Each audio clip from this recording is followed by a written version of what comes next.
fedde nde ne jibina koɗo nder Jolof ene yillima ni département Linguére fo ha Sénégal fof ha Europe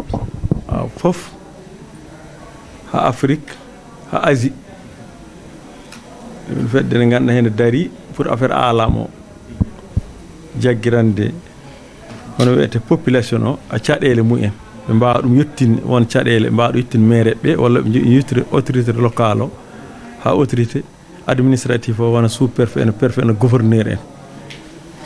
hande noon ko ɓe jaahe commune aji kewɗe nder département Linguére hande noon ko commune Darma hono yaltuno wadde bismimi ɗum en ñalduɓe mumen min kaldi ko heewi min diskiti ko heewi kala ko gandanɗa hina wona nafoore hono population garna amen seeɗa caɗele gonɗe hakkude mon a daaro o eyyi e daara o haɗa andi ina waɗi daara garnoɗo hikka ɗum woni han lebbi tati keeci daara o mbo ɗisi ɗadde caɗele ha ɗum heeɓino gouvernement Sénégal fof heeɓino hen no préfet département Linguére noddina CDD noddi amen noddi ɓe addunoɓe daara o ɗo a autorité départementale a régional fof ɓe gari pottoye Linguére onde kam hombo yeeyto ko ɗum lesdi mum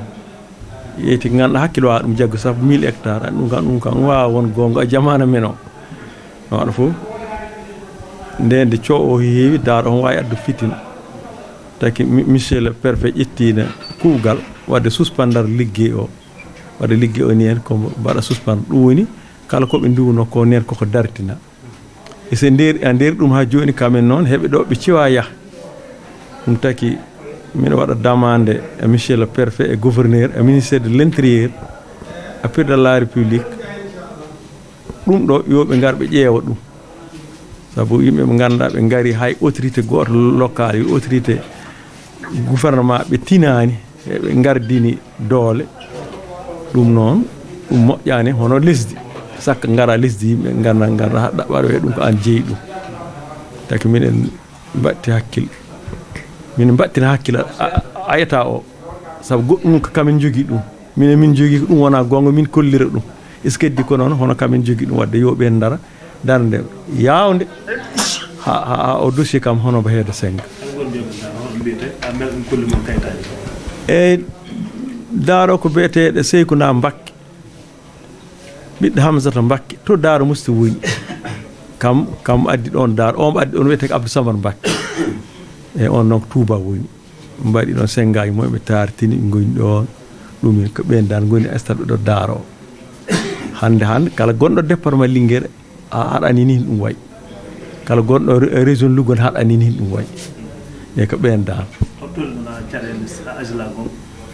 e Asila comme ni no min mbimi a waxtane rek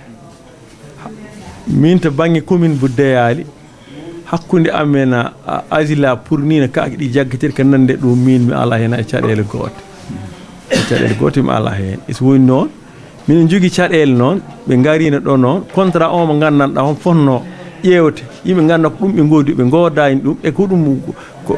ɓe wenoɓe ɗumen hono wiyete lesdi koɓe ciñodir noon ko mumen minen jogui ɗen caɗele ɗum no heeɓi préfet département ɗum heeɓi gouverneur minen jinno ɗum ƴewte contrat o mo fuɗɗite ha ande kamen ko ɗum woni contrat o ɗum jaɓodira ɗum woni ko wawi won ɗum wawa won ɗen caɗele noon ɗen kam heeɗe ɗum ciwa rek le taw ici o mo gandanɗa kam woni président maire ɓe département Linguére min andi hina wawi ɗo balɗe 15 walla ko ɓooyata ma jokkodira directeur Asila Ibrahima Ka min jooɗo min mbaɗɗo mo réunion min ƴewto hono contrat o sabu hay nder ñalawma he min jokkodire mo min andi ɗum min wayno won ko diɗɗa manam pottal jol e darma holko saabi mbaɗa saabi mi andu mi ligui ɗumen yoɓi ɗo mbaɗa 16 mais ɗumen ɗo pakka mbaɗa ɗo 16 ko taki ɗum min andi ndeɗo fedde kone gonga ndeyata ko intérêt hono wiyete Jolof fof ɗum miɗɗum gumide min noon kala komi gumani mi wonata he ɗum miɗa andi ko ɗum gonga minen ɓe kalɗo ɓe balla ma ɓe ndara geɗe keewɗe a nder Jolof wadde nden kala jiiɗo ɗumen fof ɗumen jaggirani min ɗumen waɗa encouragé rek ɗum ni no mbaɗmi min anndi kori jam ɓe fof ɗum hino koye mumen maaɓe ɗum mbaɗ isi min ɗumen hullu tan onon ko gonɗon ko ɗum goonga kuuƴe njahen miɗo keeci mon haalis on asila ɗum tottumi comme firti e holko woni heen darnde puttal Jolof e haalis o mbo asila wiyno ko ɗum rappel ko ponnoɗon weeru duuɓi joyi weeranima min anndi noon hayko noon weerima weeɗima 9 commune ɓe wonɓe département Linguére fof ɓe ganduɗa asila homo ɗon waɗi intervenir kala ɓen maireɓe weeɗaɓe on haalis noon saabu kamen potima weeɗe so potima weeɗe ɗum wona comme ni no paama ɗum wona haalis maire o weeɗa ko ɗum haalis mo ganduɗa ko commune o weeɗa an woni maire ono an woni gardiɗo o wadde mbeeɗama kamen maireɓe ɓe fof ɓe jaahi ɗo ɗon potima weeru ɗum woni trésor ɓe bersiyima toon ɗum woni kamen fof noon ɗum kam miɗum wawi han sellin ɗo ɗo gonmi iddi ko noon asila e neɗɗo kam mi layi ɗum toya joni julfo mbiyata tumba walar gaafo kono kamen ɓe dilli ɗum weerama wadde nden kamen dilli mumen heɗe moƴƴi no feewi saabu ko ɗum rappel duuɓi naggam ɗum weeraka joni noon heɓe dilla heɓe ɗumina kamɓe e directeur onon woni ɓiɗɗo Jolof naajo weeri wadde ɗum kam mbawa men tan hono ko weltode hen a yettude ɗumen a liggey omo ganduɗa heɓemo liggo saabu yi hay o daara o mbimami o bannoɗo kamen guiɗi ɗo fof ɓe gondi honorable député hono Yero Sow kamen ɗiɗi ɗo ñamma wadde nde kamen kam ɗum woni asila o woni affaire caɗele ɗe woni oyre foyɗo gabbiɗi homo ɗumin woni goɗɗum fof kamen fof toujours tan ni miɗen yiya darde mumen wadde nde kamen kam yo Allah ɓoyi darde mumen koɓe yimɓe tiɗɗiniɓe no feewi fii ci Jolof amuñ lu mooy sunu suuf si boo demee Sabodala ca Kédougou oro mooy seen titre soo demee ci wàllu code bi itam géej gi mooy seen titre nun nag àll bi rek mooy sunu titre ndax àll bi ci la sunu magasin yi nekk mooy sunu banque mooy sunu lépp ndax Jolof ñaar rekk fi am sàmm ak mbay ca sàmm mënoo ko def ci amoo àll mbay it mënoo ko def ci amoo àll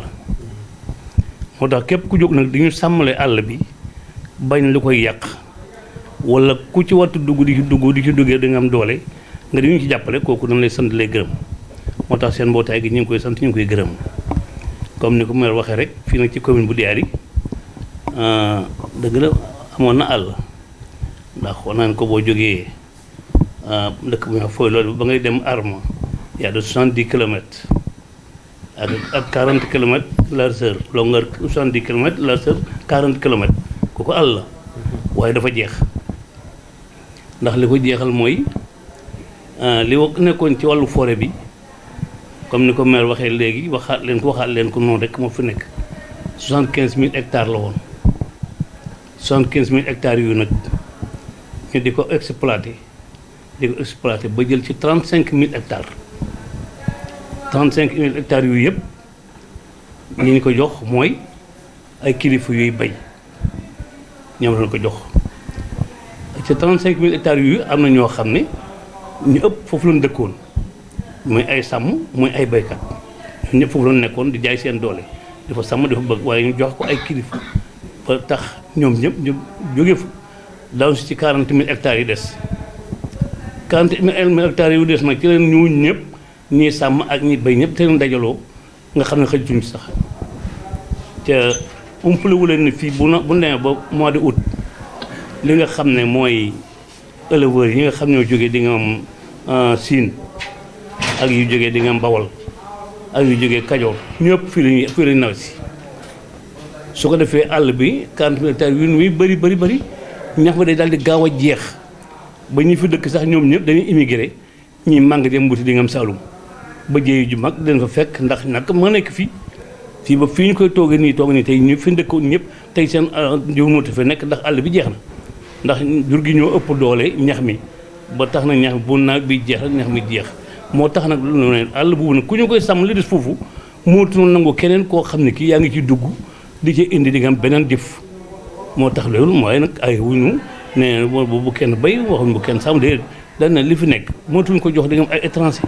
boo xam ne dana fi ñëw di jóge feneen di ñëw di bay wala nga jóge feneen ñëw dem fay def leen ay projet yooyu yëpp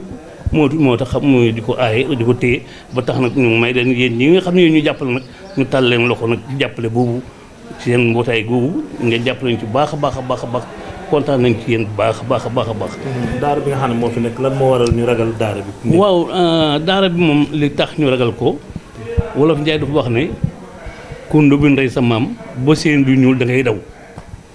ndax daara bi dafay planté woon 1981 la fi planté woon mu dem 81 ba 86 mu am benn dégât bu fi am ci ñoom diggante ak éleveurs yi ci mois de mai le 20 mai yàlla def xam nga 20 mai moom nawet amul dara amul noor rek la ca leen jot la woon it boobu mooy nay bu ñu jaar fi ñu jaar suñuy tool la bu ñu fi jaar loolu moo leen jot la woon yi ne ko nag noor ndung bi mënuma jaari feneen fi lay jaar ñu jàppante ci bi ñu jàppante léegi ñoom ñi nga xam ne ñooy borom daara waa daara yi daal di sox seeni fetal ñetti fetal topp leen bu ñëw leen fekk leen fii ci mbalka fi ñu wëggi ñoom ñoom tiir leen ñu daanu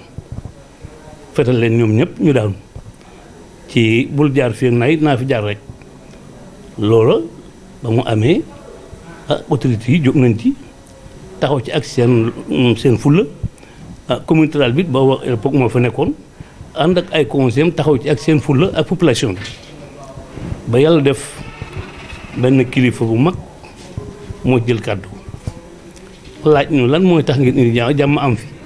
ñu ne ko gouverneur Louga ngi toog préfet département de Linguère ak sous-préfet ak communauté rurale bi ñu ngi toog mu laaj leen ñu wax ko ne ko daara ji de jóge fi rek mooy tax yaakaar na jàmm am fi ndax comme ñi nga xam ne moom seen bokk day ñu ngi moom it fam nañ seen i fetal di wuti daara ji autorité indi na fi di nga am 150 éléments yoo xam ne ñoom ñooy wër daara ji pour di ko aar te ñoom ne ñoom it mënuñu fees sax dañuy dem te ñooñu wóor na mën a éléments yooyu bu ñu demee di nga am ñi nga xam ne moom seen bokk day daan dal ci kaw daara ji kon musiba gën a am kon nag li gën daal mooy signe bi daara ji jóge fi bu fa daal jógee moom mën na noo da nga am waxtaan ak ñi nga xam ne moom seen bokk faatu ba seen xel xaw a dal waaye en tant que ñi ngi teg bët daara ji jamono am signe bi nag daal ci def mu ak mat daf ci wax ju rafet ju baax muy sëñ Abdoulaye Mbacké dal na kon may leen bés ban ko waxee ne ko pour daa jóge fi ci ngoon nga la fa jëlee daara ji moom sëriñ Abdoulaye yàlla na ko yàlla yërëm ngir rek li bëgg jàmm daara ji dem en 86 kon bu ñu demee ba dikkaat 2021 daara ji del siwaat indiwaat keneen pour di ko sañtaliwaat fa nga xam ne sax moo gën a kenn ko kat pour ñun ñaar yi bokk ak fa nekk xam nga loolu da nga dal xel yi ñi nga xam ne ñoom la seen bàyyi dee woon ak seen najaay yi ñoom it ñi ngi toog di xool daal dina léegi comme ñoom del siwaat nañu indiwaat benn renforcement rek pour di nga am ñu gën a dooleel daara yi loolu duñ ko nangu loolu nag ci leen commune bi xool révolte yu nga xam ne moom la nit ñuy def ak xam ne di nga am jamono am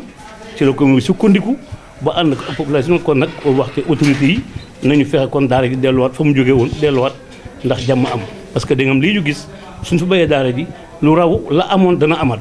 waaye du ne commune bi dafa bañ koy bay ci commune bi du ne commune dafa bañ koy sàmm ci commune bi dàqut kenn siisut kenn bodul kenn waaye luñ xool ne di nga buñ ko defee jàmm am moom te lay jaar moo tax rek ñu ne rek kon nag ne daara ji dañu na dellu jàmm am fi ndax benn kat dafa am ko nat da nga ko nat sa bopp tey bu fekkoonte ne daara ji dafa amee suuf ay éleveurs ñëw ne ko dama bëgg a toog fii pour mën a sàmm mu ne ko kon nag xajal naa la ñëwal ma jox la fii nga sàmm wala nguur gi jox ko ne ko kon toogal fii sàmm mu toog di sàmm yàlla def daara ji am ak waa éleveur ba problème waa éleveur ba da ngeen fab da ngeen fetal rek ñetti dango ca daara ja kon boo demee ba yàgg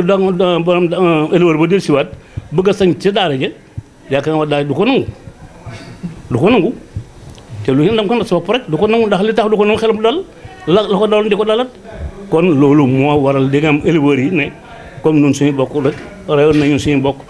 duñ nangu mukk daara gi di fi dellusi li am daal autorité nañ jël seen matukaay def seen lépp ànd ak commune bi di nga ba daara gi delluwaat fa mu nekkoon jàmm ne béy waaye si suñ kenn boo dun kenn waaye wun kenn ndax li tax daara yaa ngi fi ne gàññ fii yëpp ëpp na fukki daara ëpp na ñaar fukki daara waaye amul benn daara bu ci commune bi di nga am xool bët mbaa mu di ca wax mbaa éleveur di ci wax bii nag li tax mu wax mooy événement bi amoon rek moo tax mu di ko wax moo tax ñu kon nag daara yi daal li ñu gënal mooy nañu may rek dellu fa mu nekkoon jàmm na béy loolu daal lañuy ñaan dégg gouvernement bi moom lañuy ñaan dégg président de la république moom lañuy ñaan ministre de l'intérieur moom lañuy gouverneur moom lañuy ñaan ñëpp seen mbootaay gi itam ne ñuy ñaan ngeen jàpp nañu ci baax a baax commune bi nag li mu bëgg rek mooy jàmm rek la bëgg bugg leen lu jàmm rek waaye suuf ma sàmm si suuf mu dem ba asalaamaaleykum wa rahmatullahi taala wa barakatu ko kalanmi ko hen tan ko affaire asila o asila de ɓe ngari ɗo koɓe mbino ko heɓe mbaɗa ɓe mbaɗani ɗum koɓe siñodirano koɓe mbaɗani hen haydara kala koɓe laynoɓe mbaɗani ɗum ɓe ƴetti leydi ndi fof ɓe naɓidi eyyi wadde noon ɗum miɗen jiiɗi yo on daro hen yo laamu o daro hen deɓe gokkirta an wonno président communautaire eyyi deɓe ngari ɗo holkoɓe cinnodirno deɓe ngari ɗo ko min wonɗo nden président communauté rural deɓe ngari ɗo noddumi kosiyeji ɗi noddumi président Domañan o kam aset kam wonɗo président Domañan min layde e mumen ɓe mbi sikoɓe tawi min gokki ɗumen leydi maɓe kajjino yimɓe maɓe jooɓ conducteur forage uji maɓe coot lewru kala maɓe coot gasoil guesa ba sikoɓe tottama guese ɗe ko yimɓe commune o ko sukaɓe commune o ɓe ƴettata ko sukaɓe commune o doknata caractère uji ɗi ko sukaɓe commune o liggoto heɓe jooɓe ɓe mbine siko tawi guesa ba ɓe ciriba haaba hanti ɓe kaɗata toon tan ko beyi a geeloyi na hiiɗi toon mbawi or golleje heɗe toon mbawi or baali hiiɗi toon mbawi or kono noon ɓe jiiɗa beyi e geeloɓe min mbi ɗumen minen min d'accord e ɗum de ɗum yawti nde ɓe mbi siko tawi ɓe liggima guesa ba ha ɓe kantini huuɗo wonko ko nder guesa he ko jooɓe ko village uji ɗi ɗi ganduɗa hoorema ko kamen jeeyi leydi ndi ko kamen jeeyi huuɗo ko kamen noon a wattan he ɗo rowande he ɓe garti heɓe mbawba huuɗo ko kamene koye mumen heɓe ko jeeya heɓe ko jeeyo e Touba ha min wiɓe ɗo ko huuɗo ko jeeyoy toon Touba wona ɗum laydunome moon laydumi ɗum a keɓe yimɓe fof heɓe jooɗi hellifaɗo keɓe ari wi mi laayi ha hantini mbimi keɓe an de gokkitanmi guesa ba an wona an arani asila an wonano nden asila nden siwanaɗo asila ɓeɓe gokkodirnomi guesa ba ciñodirnomi mumen ko huuɗo ko siko hantima ko minen jeeyi ko kaake amen duratako ko minen mboobatako ko minen naftortako an noon haɗum booba huuɗo ko haɗa ko naɓa haɗa ko yeewe ɗum layde me keɓe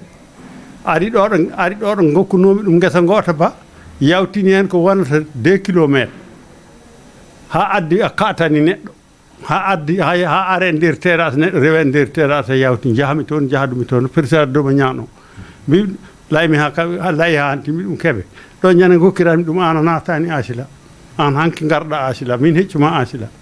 wadde noon ittuto guesa ba mi okkirano to gokkirnomi ko ɗo ha yesso Domañan ñanno usti guesa ba kono ha ɗani ha joni kala koɓe mbino heɓe mbaɗa ɓe mbaɗani ɗum tegi ko hen affaire o daara gonɗo ɗo ɓe gimmi ceeɗu ulung du lewru hande hono ndu wiyete mois de mai ɓe gimmi to daara to ɓe gari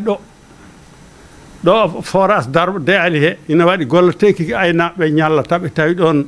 mawɓe hoorɓe heɓe leeli mawɓe ɗiɗo ñan makko balɗe tati korko ɓe timan mawɗo homo leeli tan ɓe mbaɗa ɗum sok tuj ɓe timi goɗɗo homo leeli ɓe mbaɗa ɗum sok tuj ɓe potte goɗɗo to ɓe coppi ɗum jambere ɓe pelli ɗum yani on woni samporama kurko debbo homo to omo wuppa kurko debbo himo porto ɓe pelli ɗum ɓe keli jungo ngo on boni ɗo samporama homo hen ɗiɗi woɗɓe hono mbiyete ɗiɗi woɗɓe goɗɗe woɗɓe hono mbiyete samporama ɗiɗi ɓe waɗa samporama a miñel a Sadio Ndiaye eyyi Sadio Coumba a miñel a Samba Porama ɓen ɓe mbari ɗo ñan cukel Dieng ɓe pelli ɗum homo wuppanno ɓe pelli ɓe ngabbinto lowande ɓe kelli junngo mum on boni ɗo fa hannde ɓe gimmi ɗo heɓe doga heɓe teɓɓa patilaji ɗi ɓe kooti daara toon nden ɓe gimmi ɗo ha hikka ɓe garti ɗo ɓe garti joni ɓe mbi ɓe koɗat ɓeɓe ɓe mbarno noon taaniɓe mumen a jaatiɓe mumen a ɓiɗɓe mumen a ɓeni ɗo heɓe kaytotira subaka heɓe kaytotira kikiɗe beele ɗum hina wawi won miɗen waɗi demande yo laamu o yaawa he ɗum ɓe jaade maire Linguére mi en tawa min layde mumen ɓe mbi ɗuma ala kayitaji ɓe ƴeewi ɓe tawi kayitaji mum ngala yo ɓe jaawa ɓe guittana men o daara o walla siko tooɓi ha guese ngawa ha kaaki jagga ko ari hen kala ko kamen neeɓi de kono wotoɓe pel yimɓeɓe wotoɓe pel population o te population o noon ɓe kuli ko maire o ɓe kuli ko autorité o ko ɓen ɓe kersi kono si wona ɗum tawata wona ɗum layete hay goto homo toon wawi yaha boom goto homo toon wawi yaha tan yaha wadda mumen ko waddata ko men heddi ɓenda e jaam ɗum noon yomin hen balle yomin hen porte yomin hen balle asila o komo wino ko yoɓe mbaɗ ɗum koɓe signodirno koko min wiyatno ɗumen leydi ndi yoɓe mbaɗ ɗum ɓe mbino ko maɓe joɓ forage uji maɓe cohto gasoil huuɗo ko hay goto mematako ɓe ƴettata ko sukaɓe guure ɗe sukaɓe wilosuji ɗi ala hen koɓe mbaɗi diga ko asila mime eko feeri ko wi ɗum noon ɗum neɓe naɓi mi okkuɓe guese tati ɗe jiida tati fof dow laya belɗo he tawi kosieji jaɓi signi président Domañane homo jooɗi e yeeso mum ɗum waɗa fof ha ɗum hanti kamen noon ala koɓe jahni hen guese ɗe ko holɗen guese ɗe aɗa wawi limde guese ɗe ba bani nokkiri ɗo Mbakke Jolof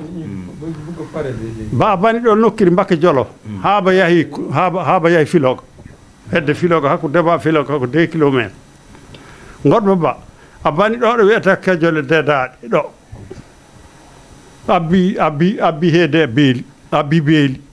ba heedi to beeli seeɗa mbaya bana to Ciñol haaba yahi hedde Daaru Kuddos ɗe tati fof min okkari kono ɗe tati fof ɓe naftiri ɗe de ala koɓe mbaɗi hay dara ɓe puɗɗi seeɗa ha jore nde ɓe gacci ɓe kajinoyi ɗo yimɓe ɗiɗo tato ɓe gacci ala noon koɓe memi hen joɓani forage joɓani conditaire gaddani gasoil ɓe mbino koɓe gaddata ko gaywal ɓe mbaɗani dara ha jongoɓe ɓe gacci ɓe duwani ɓe duwno ko yimɓe ɗiɗo walla tan neɗɗo kam yo lay gonga ɗum noon miɗen on mbaɗi damane oɗon fedde nde balle amen guitta noon amen ɗumɗen caɗele koɗe caɗele amen ɓe naɓi leydi ndi ɓe mbaɗani koɓe layno ko daraji ɗi ɗini ɗo si toɓi maɓe jottodir sukaɓe saabu toon sukaɓe gayniroyto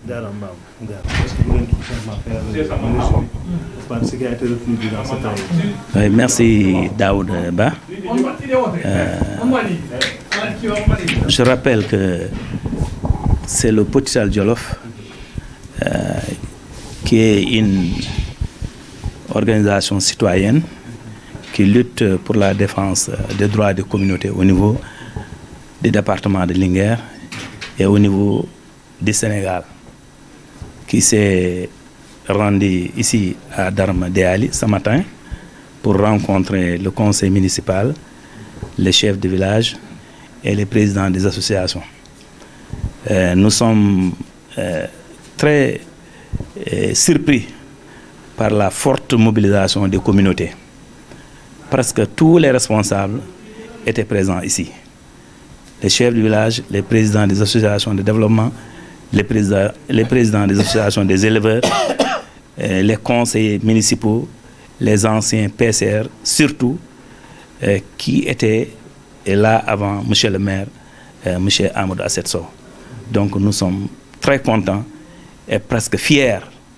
d'être venus aujourd'hui à Darma Déali. Nous avons parlé de 3 points principalement. Le premier point, c'était sur la présence d'Asile accompagné. Vous avez entendu ce que les populations ont dit. Ils ont dit qu'au départ, ils ont promis monts et merveilles. Monts et merveilles, ils ont promis, mais ils n'ont rien respecté de leurs promesses. Ça, vous avez entendu le PCR qui leur a octroyé les terres, ce qu'il a dit, M. Barkina Doka. Ensuite, nous avons parlé sur la LPT, la lecture pour tous. Nous avons vu qu'au niveau du département, il y a beaucoup de dysfonctionnements dans les communes, par exemple, de Dara Jolof, de Boulal, de Gassan, de Thiel, de Barkédji, presque partout c'est comme ça. Nous avons vu vraiment des choses bizarres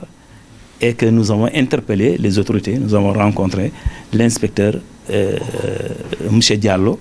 et nous avons signalé ce que nous avons vu sur le terrain. Nous avons également parlé avec les communautés de Darmdéali sur ce point. Et nous avons également dit qu'il y a des classes passerelles qui arrivent.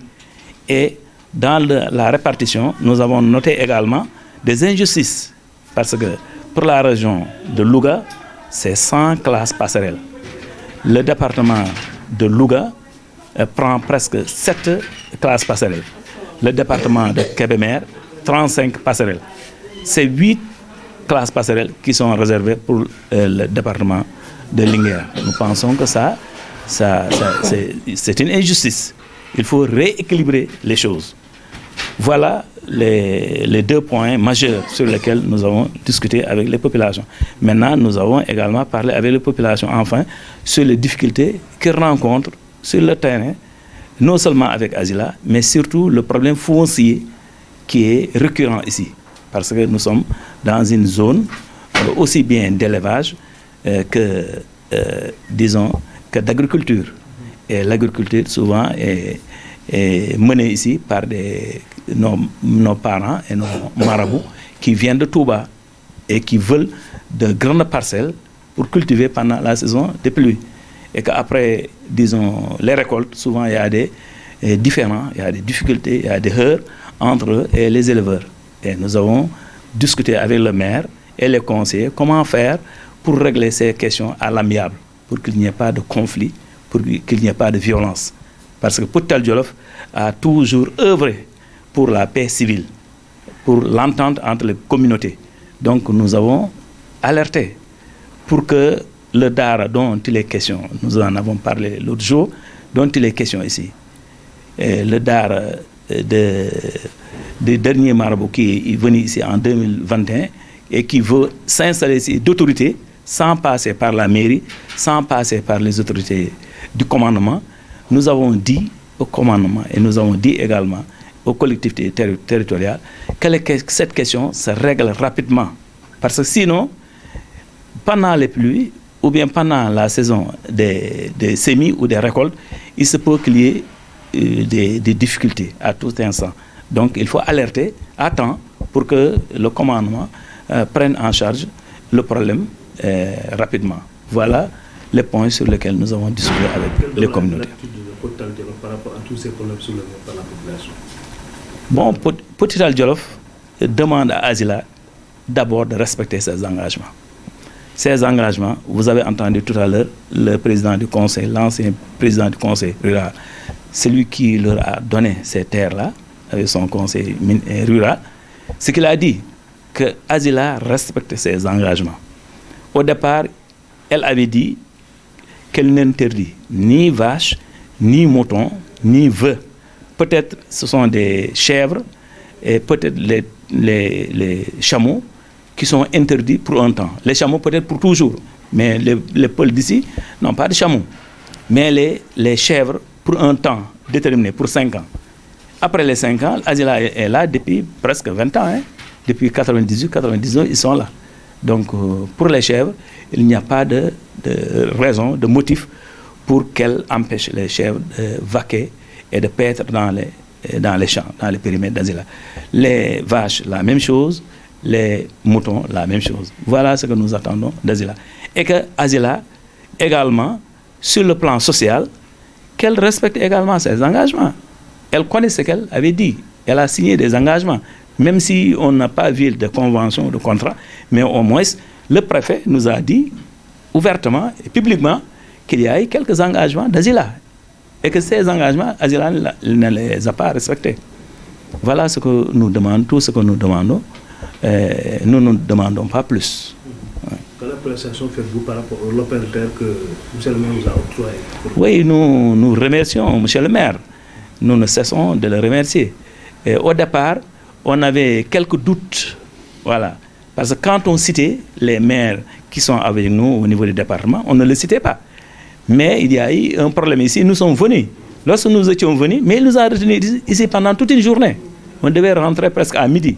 Il nous a retenus ici jusqu'à 18h. On a longuement discuté avec lui. Depuis lors, bon, il nous prend à bras ouverts. Nous aussi, on considère qu'il est un de nos partenaires et on travaille avec lui. Aujourd'hui, il a pris l'engagement de donner une parcelle de terre, un terrain, pour le siège, le premier siège de Potital Djolof au niveau d'Darmadéali. Le premier siège de Darmadéali sera effectif ici à Darmadéali. Là, ça, c'est un honneur, l'honneur des maires, l'honneur de la population de Darmadéali, mais également la fierté de Potital Djolof. Et donc, nous remercions le maire et son conseil municipal.